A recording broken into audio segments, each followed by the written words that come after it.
तो ये कहानी स्कूल में पढ़ने वाले एक लड़के की है जो अपनी ही स्कूल टीचर की तरफ अट्रैक्ट हो जाता है। और अब हम देखेंगे कि ये लड़का अपनी टीचर को हासिल करने के लिए किस हद तक जाएगा। तो मूवी की शुरुआत लाना नाम की एक स्कूल टीचर को दिखाते हुए होती है, जो कि एक शादीशुदा औरत है। लाना की एक छोटी सी बेटी भी है जिसका नाम रासा है, जो कि स्कूल में पढ़ती है। फिर हम लाना को क्लास में देखते हैं जो अपने स्टूडेंट्स को पढ़ा रही थी, और यही क्लास में हम एक लड़के को भी देखते हैं जिसका नाम बेनी है, जो कि बहुत ही चार्मिंग और शरारती टाइप का लड़का होता है। और जब लाना क्लास में सभी को पढ़ा रही होती है तो उस वक्त बेनी सिर्फ लाना को ही देखे जा रहा था, जिसे देखकर हम ये समझ पाते हैं कि बेनी लाना को पसंद करता है। और ये सब देखकर लाना को थोड़ा अनकंफर्ट महसूस होता है, पर कहीं ना कहीं लाना भी बेनी की तरफ अट्रैक्ट होती जा रही थी। फिर स्कूल के बाद लाना अपनी बेटी को लेने के लिए उसके स्कूल जाती है, पर तभी वो देखती है कि बेनी अपने डॉग के साथ खेल रहा होता है और लाना भी उसी को घूरे जा रही थी, जिससे हम ये समझ पाते हैं कि लाना तो बेनी से बहुत बुरी तरह अट्रैक्ट होती जा रही है। फिर अगले दिन लाना अपने सभी स्टूडेंट्स को वर्चुअल क्लास में पढ़ा रही होती है। तभी वो नोटिस करती है कि दो लड़कियां क्लास के बीच में मोबाइल चलाते हुए हंस रही है। लाना उन्हें बुलाकर उनका मोबाइल ले लेती है और कहती है कि क्लास के बाद तुम अपना मोबाइल ले सकती हो, लेकिन वो लड़की लाना को बिच बोल देती है, जिसे लाना सुन लेती है और उससे पूछती है कि तुमने मुझे गाली क्यों दिया। पर वो लड़की लाना से काफी बदतमीजी से बात करती है, जिससे लाना उस लड़की को क्लास से बाहर निकाल देती है। और इस बीच बेनी भी उस लड़की के इस बदतमीजी को नोटिस कर रहा था। वर्चुअल क्लास खत्म होने के बाद बेनी उस लड़की के पास जाता है और उस लड़की को काफी परेशान करता है, और ये सब कुछ लाना भी देख रही होती है। इसके बाद हम देखते हैं कि लाना क्लास में अपने सभी स्टूडेंट को टेस्ट पेपर बांटती है और वही बैठकर अपना काम करने लगती है। तभी वो ये नोटिस करती है कि बेनी अपने टेस्ट पेपर में लिखने के बजाय उसे ही ताड़ रहा है, पर लाना उसे इग्नोर करते हुए अपना काम करने लगती है। अब लाना बेनी के इस बिहेवियर के बारे में एक दूसरी टीचर को बताती है, पर दूसरी टीचर उसे ये कहती है कि बेनी अभी इस स्कूल में नया है, इसीलिए तुम्हें ऐसा लग रहा है कि उसका बिहेवियर थोड़ा अलग है। मुझे तो वो बिल्कुल नॉर्मल लड़का लगता है। दूसरी टीचर की ये बात सुनकर लाना समझ जाती है कि बेनी उसे चाहने लगा है, और लाना उस दूसरी टीचर को ये कहती है कि शायद वो ही बेनी के बारे में ज्यादा सोच रही है। अगले दिन क्लास के बाद लाना बेनी को कहती है कि मुझे तुमसे कुछ जरूरी बात करनी है, और वो उसे एक क्लासरूम में लेकर चली जाती है, जहां पर लाना उससे ये सवाल करती है कि क्या मैं जान सकती हूँ कि तुम्हारी स्कूल की स्टडी कैसी चल रही है। पर बेनी लाना से ही ये सवाल पूछता है कि मैम आपको मुझसे क्या चाहिए, लेकिन लाना उससे ये कहती है कि देखो बेनी, तुम मेरे एक स्टूडेंट हो, इसलिए मुझे तुम्हारी फिक्र है। और लाना उसे ये भी कहती है कि तुम्हें उस दिन अपनी क्लासमेट को उस तरह से परेशान नहीं करना चाहिए था। पर बेनी से बात करते करते लाना उसके घुटने पर हाथ रख देती है, और वो बेनी से ये भी प्रॉमिस करती है कि बेनी, अगर तुम्हें अपनी स्टडीज में किसी भी तरह की मदद चाहिए तो तुम मुझसे कह सकते हो, मैं तुम्हारी हेल्प जरूर करूंगी। लेकिन अपना ठरकी बेनी लाना की सारी बातों को इग्नोर करते हुए उसके हाथों को देखकर मुस्कुरा रहा होता है। तभी लाना अपना हाथ उसके घुटने से हटा लेती है। फिर बेनी उससे कहता है कि मैम, मुझे नहीं लगता कि आप मेरी हेल्प करना चाहती हो। जिस पर लाना कहती है कि सुनो बेनी, हर स्टूडेंट्स की तरह मुझे तुम्हारी भी फिक्र है। पिछले टेस्ट में तुम्हारे ग्रेड बहुत ही कम आए थे, और अगर ऐसा ही चलता रहा तो तुम फेल हो जाओगे। लाना की ये बातें सुनकर बेनी हंसने लगता है और उससे पूछता है कि मैम, आप इन फालतू की बातों को छोड़िए और मुझे सच सच बताइए कि आपको मुझसे क्या चाहिए। ये सुनकर लाना हमेशा की तरह घबरा जाती है और वहाँ से स्टाफ मीटिंग का बहाना बनाकर चली जाती है। अगली सुबह लाना जॉगिंग के लिए जाती है और वो थोड़ा रेस्ट लेने के लिए एक झील के पास रुकती है। अब वो स्कूल जाती है, जहाँ हम देखते हैं कि लाना खाली क्लास में जाकर पहले तो ये अंदाजती है कि कोई उसे देख तो नहीं रहा है। फिर वो बेनी के बैग से उसका स्वेटर निकालकर उसे सूंघने लगती है, और यहाँ हमें पता चलता है कि लाना भी अब पूरी तरह से बेनी से अट्रैक्ट हो चुकी है। फिर वो बेनी के स्वेटर को वापस बैग में रख देती है। तभी उसे दरवाजा खुलने का आवाज सुनाई देता है, इसीलिए वो जल्दी से वॉशरूम में चली जाती है और वो वहाँ ऐसे प्रिटेंड करती है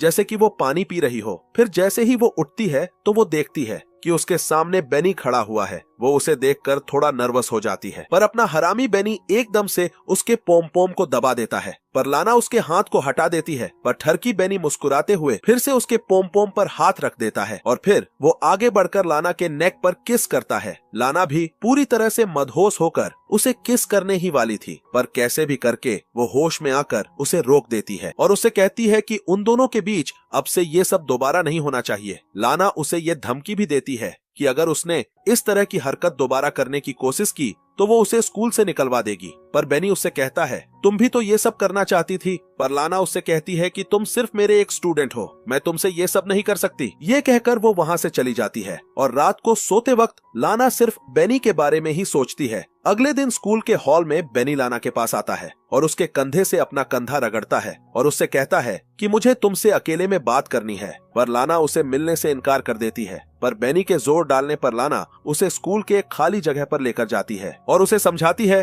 कि देखो बेनी, कल जो हमारे बीच हुआ वो एक भूल थी। तुम मेरे सिर्फ एक स्टूडेंट हो, मैं तुमसे अफेयर नहीं चला सकती। और वो वहाँ से चली जाती है और बेनी लाना की बातों को सुनते ही रह जाता है। फिर स्कूल के बाद जब लाना पार्किंग में अपने कार के पास जाती है तो वो देखती है कि उसके कार को किसी ने डैमेज कर दिया है। लाना आसपास देखती है पर उसे वहाँ कोई भी नहीं दिखता है। वो समझ जाती है कि शायद बेनी ने ही ये सब किया होगा और फिर वो अपनी बेटी को उसके स्कूल से लेके घर की ओर चली जाती है। और अगले दिन जब लाना घर पर गार्डनिंग कर रही थी तो उसका पति वहाँ आता है और उससे पूछता है कि लाना, हमारे कार का साइड मिरर टूटा हुआ है और उस पर स्क्रैचेस भी हैं, क्या तुम मुझे बता सकती हो कि ये सब कैसे हुआ? तो लाना ये बहाना बनाकर कहती है कि घर लौटते वक्त उसकी टक्कर एक लैंप पोस्ट से हो गई थी। लाना अपने पति से बेनी वाली बात शेयर नहीं करती क्योंकि वो जानती थी कि अगर उसने बेनी के बारे में अपने पति को बताया तो उसके पति को वॉशरूम वाले इंसिडेंट के बारे में भी पता चल जाएगा। अगले दिन लाना क्लास में अपने सभी स्टूडेंट को टेस्ट पेपर्स देती है और उनसे कहती है कि आप सभी अपने अपने इंटर्नशिप के लिए लेटर लिखो जिसमें आपको ये लिखना है कि आप लोगों को किसी भी कंपनी में कौन से स्तर का काम करना है। साथ ही वो ये कहती है कि अगर आप लोगों को कोई भी डाउट हो तो आप मुझसे पूछ सकते हो। तभी बेनी हाथ उठाता है और लाना से ये पूछता है कि टीचर, क्या जॉब पाने के लिए हमें किसी के तलवे भी चाटने पड़ेंगे? और वो क्लास में सभी के सामने बहुत गंदी तरह से इशारा करता है जिसे देखकर लाना चौंक जाती है और क्लास के सभी बच्चे भी हंसने लगते हैं। बेनी के इस बुरे बर्ताव के कारण लाना उसे क्लास से बाहर निकलने को कहती है पर बेनी क्लास से बाहर नहीं जाता तो लाना उसके बैग को उठाकर क्लास से बाहर फेंक देती है। लेकिन फिर भी बेनी बाहर नहीं जाता जिससे क्लास के सभी स्टूडेंट लाना को चिढ़ाते हुए हंस रहे थे। और इसी बीच एक स्टूडेंट लाना की तरफ डस्टर को फेंक कर मारता है जिससे लाना को काफी बुरा महसूस होता है और वो वहाँ से चली जाती है। फिर अगले दिन हम लाना को देखते हैं जो घर पर अपनी बेटी को पढ़ा रही होती है। तभी लाना के घर का टेलीफोन रिंग करता है और जब लाना फोन को रिसीव करती है तो फोन के दूसरी तरफ उससे कोई जवाब नहीं मिलता तो वो फोन रख देती है और अपनी बेटी को वापस पढ़ाने जाने लगती है। तभी उसका टेलीफोन फिर से रिंग करता है तो लाना समझ जाती है कि जरूर ये फोन बेनी ही कर रहा होगा। फोन के बार बार रिंग होने से लाना काफी डर जाती है, इसीलिए वो टेलीफोन के रिसीवर को अलग कर देती है जिससे फोन पर कॉल आना बंद हो जाता है। अगले दिन जब लाना स्कूल जाती है तो वो देखती है कि आज बेनी इतनी जल्दी स्कूल आकर अपनी क्लास में बैठा है। बेनी को देखकर लाना घबरा जाती है। लाना बेनी से इतना डर जाती है कि वो स्कूल से कुछ दिनों की छुट्टी ले लेती है और घर चली जाती है और घर में वो अपने पति के साथ थोड़ा अच्छा टाइम स्पेंड करती है। स्कूल से छुट्टी लेकर लाना काफी अच्छा महसूस करती है। फिर एक दिन लाना एक आर्ट गैलरी में जाती है जहाँ पर कई यूनिक पेंटिंग्स को पोर्ट्रे किया गया था। लाना वहाँ एक पेंटिंग को बिल्कुल ध्यान से देख ही रही थी कि तभी उसे ये एहसास होता है कि बेनी उसके पीछे खड़ा है और जैसे ही वो पीछे घूमती है तो वो देखती है कि सच में उसके पीछे बेनी खड़ा है। लाना उसे देखकर डर जाती है और वो उससे उस आर्ट गैलरी में छुपने की कोशिश करती है पर बेनी उसके पीछे पीछे आ रहा होता है। लाना गैलरी के एक कोने में चली जाती है और बेनी भी उसके पास आकर खड़ा हो जाता है पर लाना जल्दी से वहाँ से निकलती है लेकिन स्टेयर्स से नीचे जाते वक्त उसे नीचे बेनी दिखाई देता है, इसीलिए वो जल्दी से लिफ्ट में चली जाती है। पर लिफ्ट का डोर पूरा बंद होने से पहले ही बेनी लिफ्ट तक पहुंच जाता है और वो भी लिफ्ट के अंदर इंटर हो जाता है। उसके अंदर आते ही लाना बिल्कुल नर्वस हो जाती है, मानो वो खुद को बेनी के सामने सरेंडर कर चुकी हो। बेनी अपनी फिंगर को लाना के जुल्फों पर फेरते हुए उसके पोम पोम को दबाता है। लाना भी पूरी तरह से मदहोश होकर बेनी को किस करने के लिए आगे बढ़ती है और फिर ये दोनों लिफ्ट पर ही अपना रंगारंग प्रोग्राम मचाते हैं। पर घर जाने के बाद उसे इस बात का रिग्रेट होता है कि उसकी एक हंसती खेलती फैमिली है जिसे वो बेनी की वजह से खोना नहीं चाहेगी। इसीलिए वो ये फैसला लेती है कि उसे कैसे भी करके बेनी नाम के आफत से अपना पीछा छुड़ाना ही होगा। अगले दिन लाना स्कूल जाती है और छिपते हुए स्कूल के मेन ऑफिस में जाकर बच्चों के एग्जाम पेपर्स को चुरा लेती है। और जब सारे स्टूडेंट लंच करने के लिए कैंटीन में चले जाते हैं तो लाना उन चुराए हुए एग्जाम पेपर्स को बेनी के जैकेट में रख देती है जिनको चुराने के जुर्म में बेनी फंस जाए। और अगले दिन ऐसा होता भी है, बेनी को एग्जाम के पेपर्स को चुराने के जुर्म में स्कूल से निकाल दिया जाता है।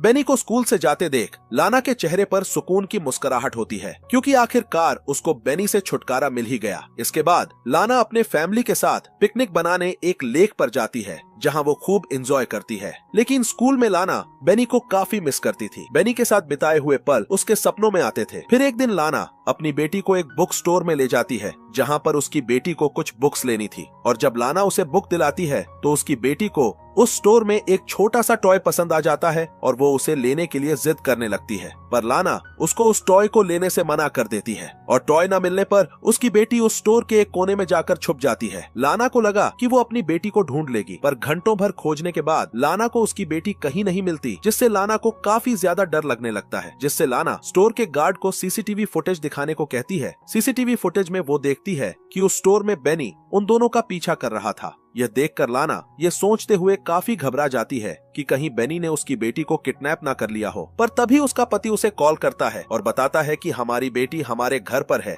ये सुनकर लाना को राहत मिलती है और वो घर की ओर चली जाती है। रात को सोते वक्त लाना को ऐसा लगता है कि कोई इनके घर के दरवाजे को नॉक कर रहा है। वो दरवाजे के पास जाकर चिल्लाती है तो वो नॉक करने की आवाज शांत हो जाती है। फिर वो दरवाजे को बंद करते हुए ये इमेजिन करती है कि वो और बेनी एक साथ इंटीमेट हो रहे हैं। लाना की रातों की नींद उड़ चुकी थी। बेनी रात दिन उसके दिमाग में घूमता रहता था। फिर हम देखते हैं कि लाना अपनी कार को ड्राइव करते हुए बेनी के घर के पास पहुंचती है। वो अपनी कार बेनी के घर से थोड़ी दूर पार्क करती है और शांति से बेनी का इंतजार करती है। और जैसे ही वो बेनी को स्कूटर से जाते हुए देखती है तो वो उसके पीछे जाती है। और जब ये दोनों एक सुनसान सड़क पर पहुंचते हैं तो लाना अपने कार से बेनी की स्कूटर को एक जोरदार टक्कर मारती है, जिस टक्कर से बेनी की मौत हो जाती है। और ये कहानी यहीं पर खत्म हो जाती है। साथ ही बेयर एक्सप्लेन हिंदी को सब्सक्राइब करने के लिए धन्यवाद।